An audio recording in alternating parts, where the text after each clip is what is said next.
around, so worried about that, banging into things, the whole time. So 50 years ago, I was in a kids choir at a youth camp. It was really kind of for missionary kids, and we were getting ready to sing at the main service that night, and those directing the choir suddenly stopped. And something didn't sound quite right.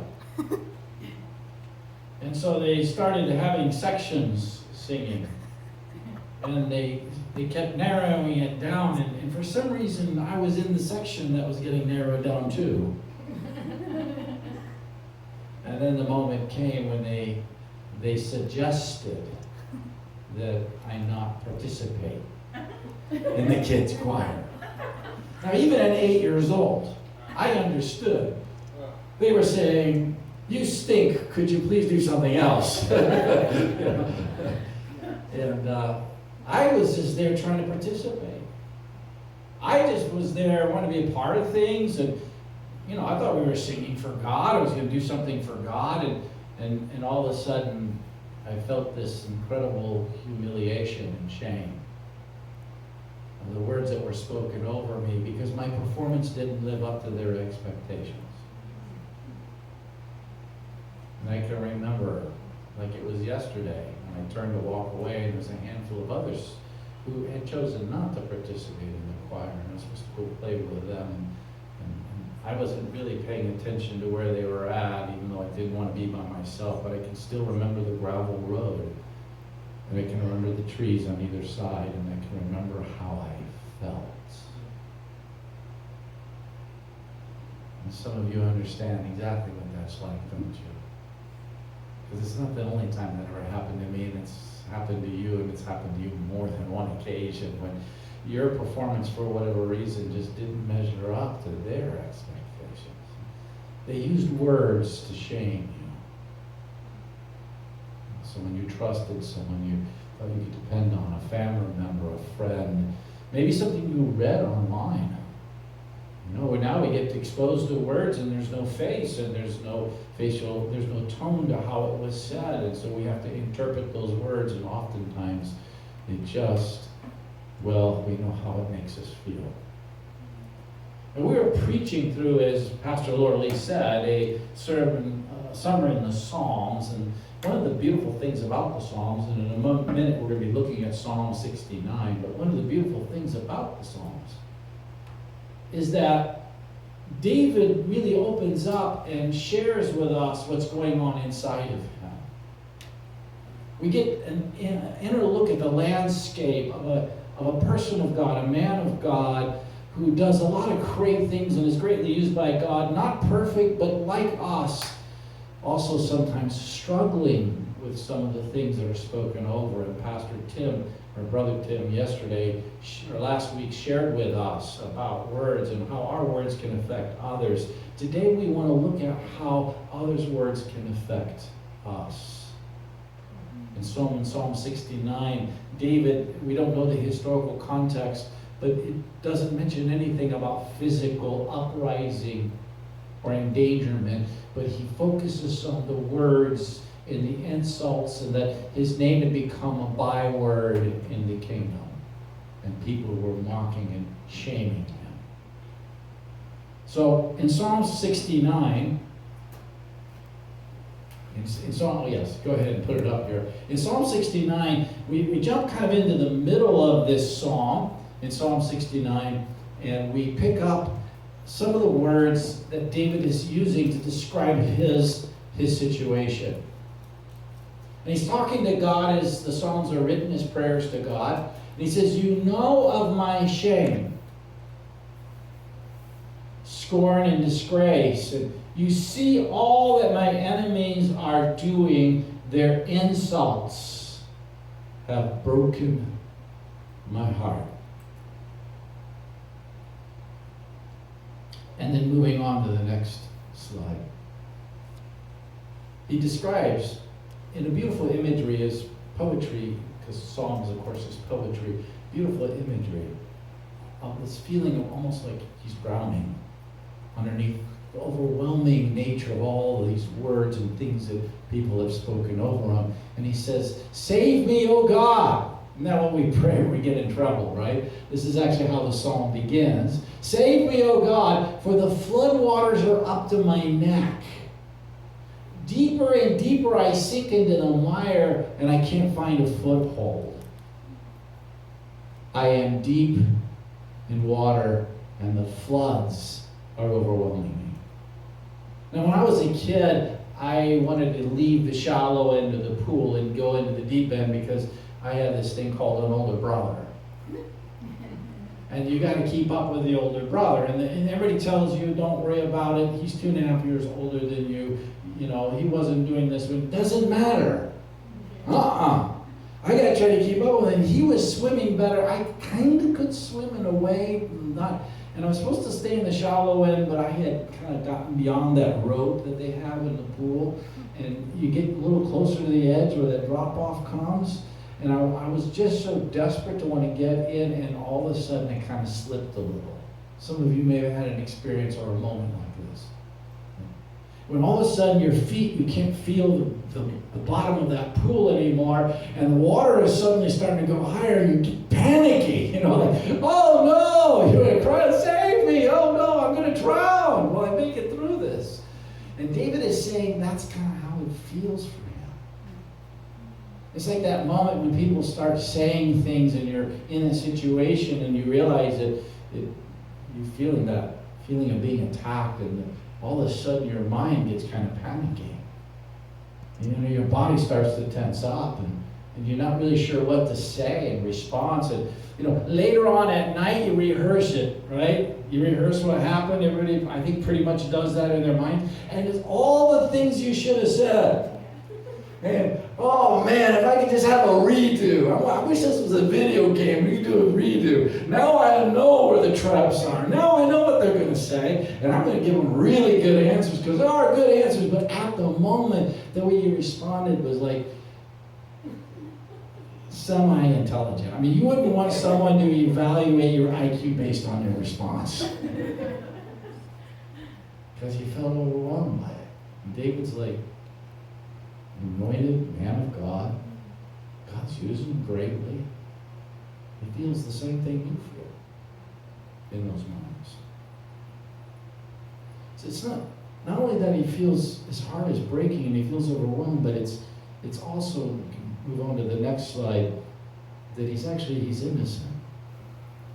It just makes it all the harder for him. He says, those who hate me, they do it without cause. They outnumber the hairs on my head. Well, for some of you, you have more enemies than I do, apparently. What you sort of feel like is like, everybody's against me. The whole world's turned on me. Not really, but it's poetry, but we feel that way, don't we, sometimes? My enemies are trying to destroy me with lies. Their words, they're speaking, they're making assumptions, they're projecting onto me. They're assuming things, they're prejudging me with their words. They're using their lies to destroy me, demanding that I give back what I didn't steal. I don't even know how to make it right because I didn't do anything wrong in the first place. It just makes it all the worse. And then he moves on in verse 5, and he kind of makes this honest admission. It's like, okay, I am talking to God here. God really knows everything about me. So if you widen the lens out on my life, okay, I admit I too make mistakes. Oh God, you know how foolish I am. My sins cannot be hidden from you. But in this particular instance, in this particular moment, the assault and the verbal barrage that I've encountered and the shaming that these people are trying to bring into my life, I don't deserve that. I know I've probably said some things I shouldn't have myself, and I haven't always done everything right. I get that. God, I know in the wider lens I'm far from perfect. I'm not claiming that. But in this, I don't deserve this. I shouldn't be treated this way. I shouldn't be shamed just because I didn't perform up to their expectations. broken and he feels overwhelmed and he's innocent. The next thing we see is, as we move on to the next slide, is that he's actually busy trying to do God's will. He loves God. He loves God's house. He says, the passion for your house has consumed me. And it's true of David. It's true of you, right? You're here. That's a 4th of July weekend. You could have been a lot of places. Here you are at Hope Church, right? Because you're trying to do the right thing with your life. And David's like, I really just want to serve you, Lord. I want to be where you're at. The house of the Lord is more than just, it's a temple at the time of Jerusalem. And yes, you could call this God's house, but God's house is just where God is at. And we want to be in his presence. And that's the key to being in the house of the Lord, is that God is present with us. And we came here to see each other and to have spiritual food and later physical food and lots of double feeding today, right? But above all, so we can be in the presence of the Lord. That's what we really want. He says, that's what I've wanted. In fact, that's part of the reason they insult me. And the insults of those who insult you fallen on me. Part of it is I'm trying to serve you. I'm trying to do what's right. And they're mock. That just increases the volume of the mockery and the shame.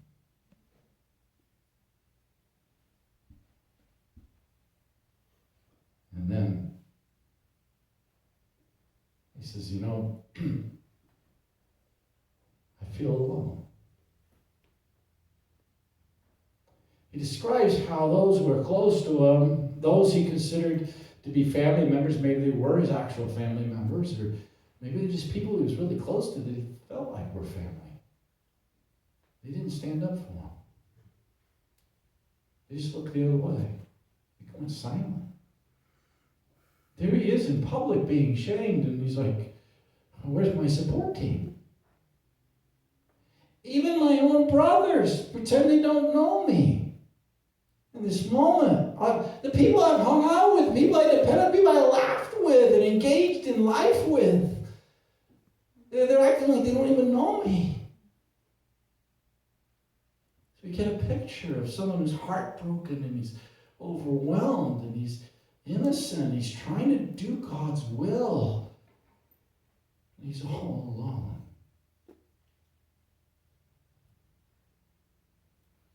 Move on. The abandonment is even worse than just that people have not spoken up. That God is strangely absent. Here he is. He's like, I love your house. I have a passion for your house. I'm trying to do the right thing. And it's not just that people didn't stand up, but where are you? Where is your voice, God? Where are you in the midst of my suffering? If you associate the presence of God with a feeling, he will always seem to be absent in the hard times. David is an honest man of God, called to God, anointed by God, used by God. But in this moment, he's going to move it to the next slide. I am exhausted from crying out for help. He's talking about crying out to God. As we know in a lot of these Psalms, David does this. He's like, Lord, where are you? Help me. I'm alone. I'm heartbroken. I'm innocent. I feel abandoned. I'm overwhelmed with the shame they're trying to put on me with their words. And I'm exhausted from crying out. My throat is parched.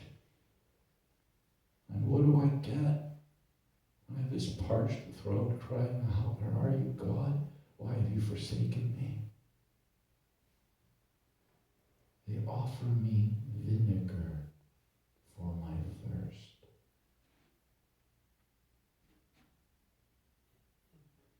They offer me vinegar? It's incredible poetry. But suddenly we start to realize more than poetry. was offered vinegar at the moment of his thirst.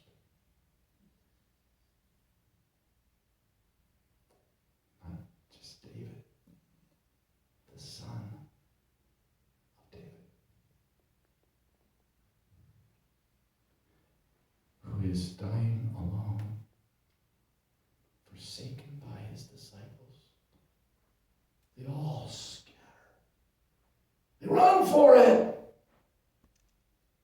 He's innocent. And you can widen the lens out as much as you want to. He's still innocent. And he cries on the cross, my God, why have you forsaken me?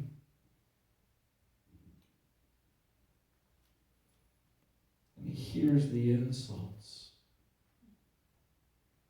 ringing in his ears of the religious leaders, because the day he went in to cleanse the temple, and he overturned the money changers and the animal handlers' business being conducted in the court of the Gentiles, and he declared, my passion consumes me for the house of the Lord. Jesus on that moment was quoting from Psalm 69. That's why I'm going to do this, because it's supposed to be a house of prayer, a place where people who are hurting can come and meet with God. Consumed by a desire to do the will of the Lord. He's hanging alone on a cross in a hot Palestinian sun. And in his thirst, he's being offered vinegar.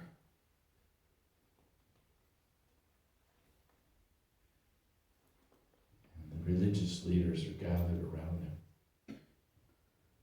him, and they are hurling insults at him.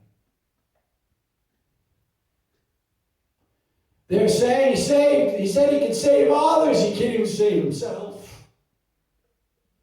Yeah, he walked into the temple, our temple, and he cleansed it, and they watched in the shadows. They did nothing at that moment because they were afraid of the crowds. So they waited until they could orchestrate the death of this upstart who challenged them for power with the help of Rome in the morning before the crowds could show up. They got him on a cross, and they were shaming him with their words. Cross is more than just driving nails into the hands of Jesus. They were trying to destroy him on the inside. They were trying to drive a nail into his heart and break him. Loser. Failure. You made big claims about saving people. Now look at you, writhing up and down on a cross, broken and shattered. David understands what we're going through. Let me tell you this. Jesus understands what you're going through. He knows what it is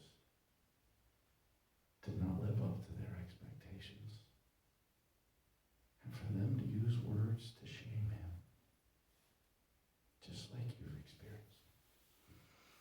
He knows what it is to have a heart broken because of what people say or do. He knows what it is to watch people scatter you, follow your best friends and your family. He knows what it is to feel abandoned by God in words I can't even fully understand. When all he wanted to do was the will of the Father to fulfill the mission he's been called to do. He understands what you go through.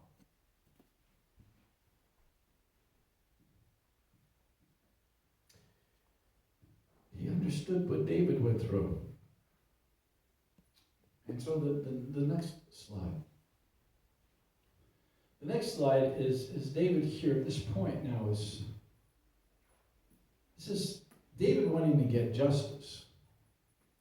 Because what happens to us when we have been attacked by people and they have put us down and they have criticized us and we feel the shame? We want justice, we want vindication. Like, we start to imagine what it would be like if we could have that. And that's where you get into this part, and this is Laura Lee mentioned earlier today, the imprecatory. Imprecatory is where David says, basically, his enemies smash their teeth, destroy their lives, make them miserable.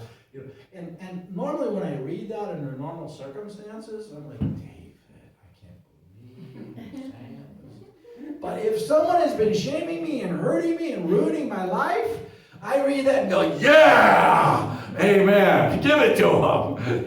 Yeah, I'm ready for that. I mean, I went through an experience and the things that people had said and so forth. And of course, I told you the story about being 8 because it's a safe and easy one because it was 50 years ago. And I can tell it to you without crying or getting worked up or anything else. Because there's some other stories that I would not have as easy a time, obviously, up here telling you. But I was going through a really miserable time in my life. I just finally decided that's it. I'm going to be like David. Like, here's what he says, right? Let their eyes go blind. I'm reading this one. Yeah, that sounds good. So they can't see. Make their bodies shake continually. Like they're just, you're breaking them, they're all worked up and they're, yeah, I can just imagine them like that. Wouldn't that be awesome? Pour out your fury on them. Consume them with your burning anger. Pile their sins high. Don't let them go free. Oh, no. I sound a lot like Jonah at this moment. And I don't think I ever actually prayed this part. Erase their names from the book of life. I think I had enough self-restraint not to go there. So let's not kind of go that far. But don't let them be counted among the righteous. He is furious. And while theologically I don't agree with this statement, obviously it's out of line. Emotionally, I understand it. And there have been times when I tried to pray, and all I got was mad.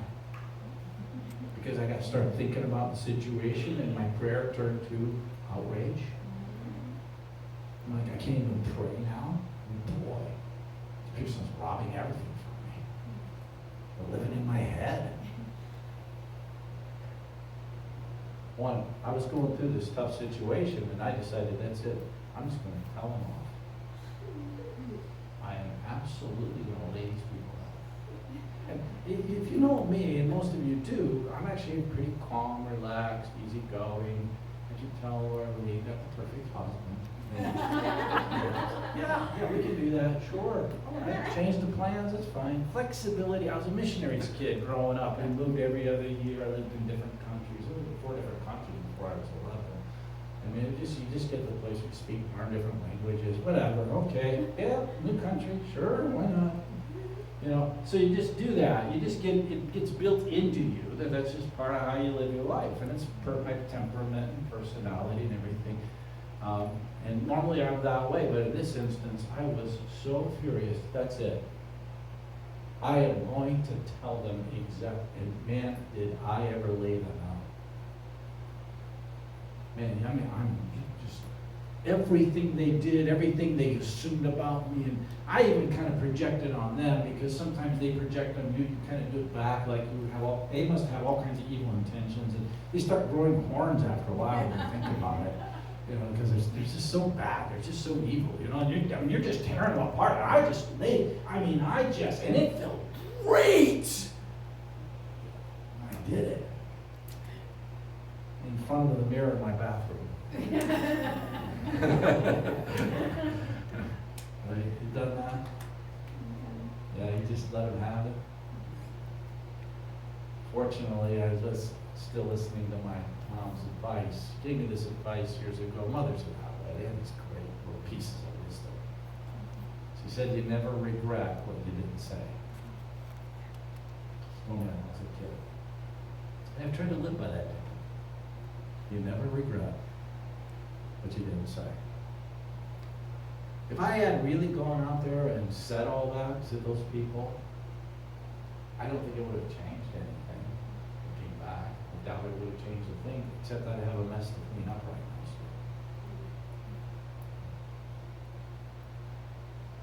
And here's David. He goes imprecatory. He's a good man. He's just tired of being mistreated. He's tired of injustice. He's tired of people's words that shame him. And then we consider how how the son of David responds. There's an amazing overlap up to this point in Psalm 69 between David and the son of David. Because David's talking about himself, and not absolutely everything in Psalm 69 necessarily applies to the son of David, but there's this tremendous overlap between the two. But at this point, all of a sudden, there's a huge difference between the way the righteous David as a human responds in his anger and the way the son of David responds on the cross. Verse 5. Father, forgive them, for they don't know what they're doing. Father, forgive them. He's saying this at the moment they're still hurling insults at him. They're still publicly shaming and mocking him as he hangs on a cross in agony.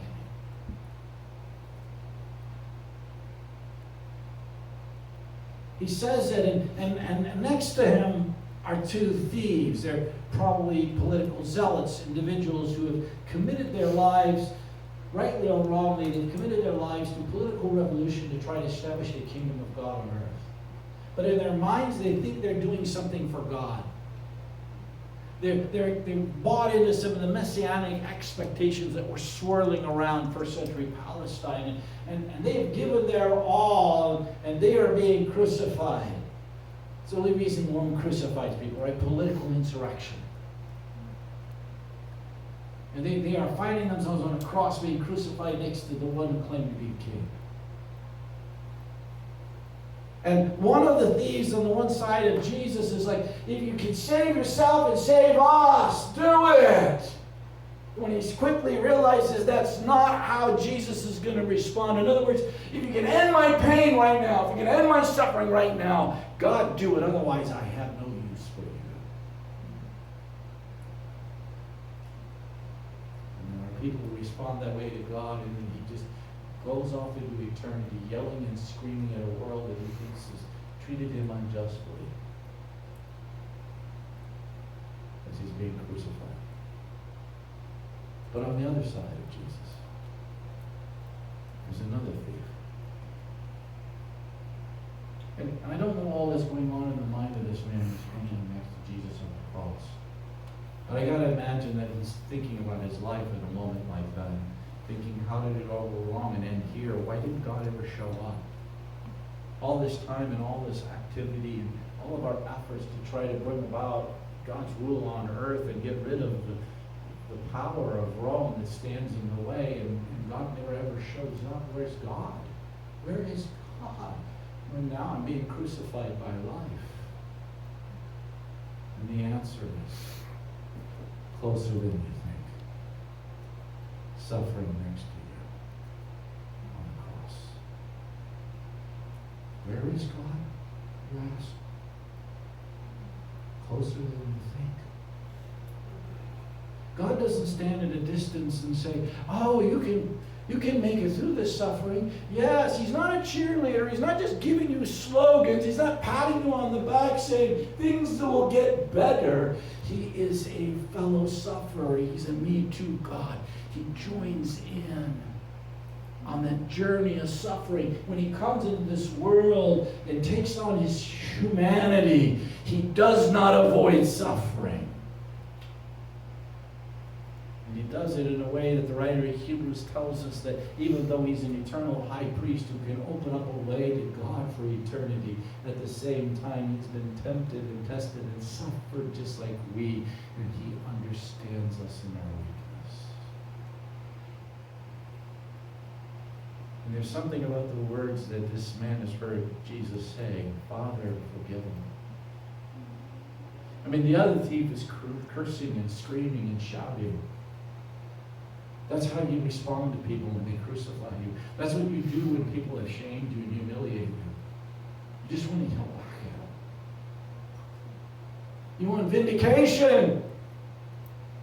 But he hears something so profound, so different from Jesus' lips. Father, forgive him. And when he hears that, he looks at his own life and he thinks to himself, I have done a lot of things wrong in my life.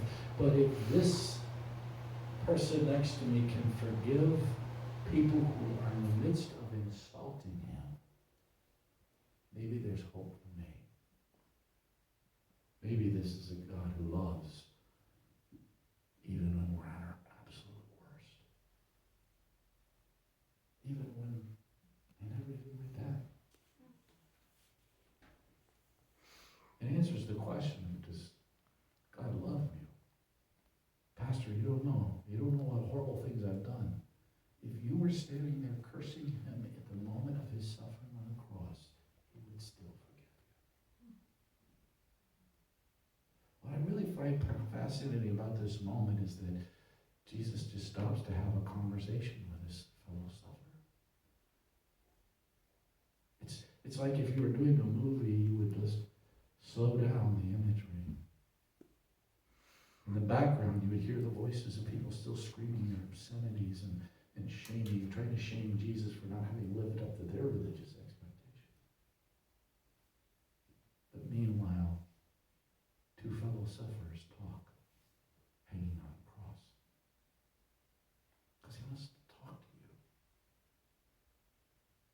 The whole history of the world is hinging on this moment. I mean, nothing more important could have ever happened than those 6 hours on a cross. And in the midst of that, he has time to look someone in the eye who's a fellow sufferer and say, we need to have a conversation. I've just been waiting. I've been waiting for you to want to talk to me about what you're going through. And as they talk, Jesus just starts to restore this man's faith, belief that God is about ready to give up on. Maybe he starts to realize for the first time that he's been serving God on his own terms rather than God's terms. You know, sometimes when we try to, one of the most powerful things about Christianity that sets it apart from other religions is this moment we're describing, the cross.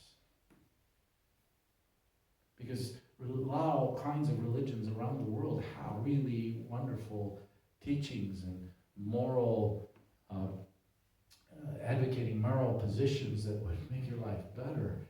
But if that's all it is just teachings and rules, and then in the end it just shames you and makes you feel like you fall short and fail. It's just one more voice shaming you. But the cross, Jesus, yes, there is justice, yes, there is law, but it's grace first. It's love first. It's forgiveness first. It's like being married to somebody who says, if you do everything that I want you to do, that's great, but if you don't do what I want you to do, I'm going to get a divorce, and constantly threatening divorce because you're not living up to their expectations. Or like being married to somebody who says, I love you no matter what, and just wants you to respond to that love by loving them back. And who do you want to be married to? And in this moment, whatever his understandings about religion and God, and we know some of it must have been confused in the mind of this religious zealot hanging next to Jesus on the cross. He's seeing something of the power of love and forgiveness. It just draws him into this conversation with Jesus. And when the conversation's over with, the suffering will not have ended. Suffering will go on for a little while even after the conversation's done. But what Jesus does point out to him is simply this. It doesn't end with suffering. It ends with, and he uses the word, paradise. There is a future day coming when God is going to create a just world and there will be vindication. The reason you can forgive is because that's how you pull the nail that they drive into your heart out of your heart. Their death won't get rid of that, what they've said, because their words live beyond the grave. The only way you can have a justice won't deal with that. Only forgiveness really saves you and liberates you. But the reason you can do it, you can forgive, is because you know that God in the end will bring about justice and vindication. Forgiveness is not weakness. It's just simply saying, I'm going to let God take care of this. Vengeance is mine, Paul writes about it, speaking for God in Romans. Vengeance is mine, saith the Lord. And so, as they're hanging there on that cross, Jesus says there is a paradise. That's how your story's going to end. This conversation we're having right now about suffering and about what you're going through and how you've been treated by life, maybe your own mistakes have compounded it, maybe not, but you are in this place and moment of suffering. It's going to come to an end, and it will end with paradise if you will just continue to trust me in this moment. The conversation will continue in paradise. It doesn't end the suffering. It ends with a future that is glorious. This is how Psalm 69 ends. Psalm 69 ends with David describing the future of Israel and Jerusalem and Judah, and he's thinking primarily physically here at this point. But he describes it as God will save Jerusalem and rebuild the towns of Judah. And the very last statement in this psalm is, and then those who love him will live there in safety. There won't be any more suffering. There won't be any more, you didn't live up to our expectations and shaming and all the rest of that stuff. And of course, it's not hard for us to understand that it's not just Jerusalem, but there's a new Jerusalem, isn't there, as well? That's coming in the future that you and I are going to experience and participate in. I like to tell people my future is good. It's good right now, and it's going to get better. So what I have to look forward to is good, followed by better. That's pretty much the rest of my life. So, you have a few bumps in the road, maybe open heart surgery in there and all that kind of stuff, but it's pretty much good, followed by better. Because the promise of paradise. In the end, Jesus would be vindicated in the day of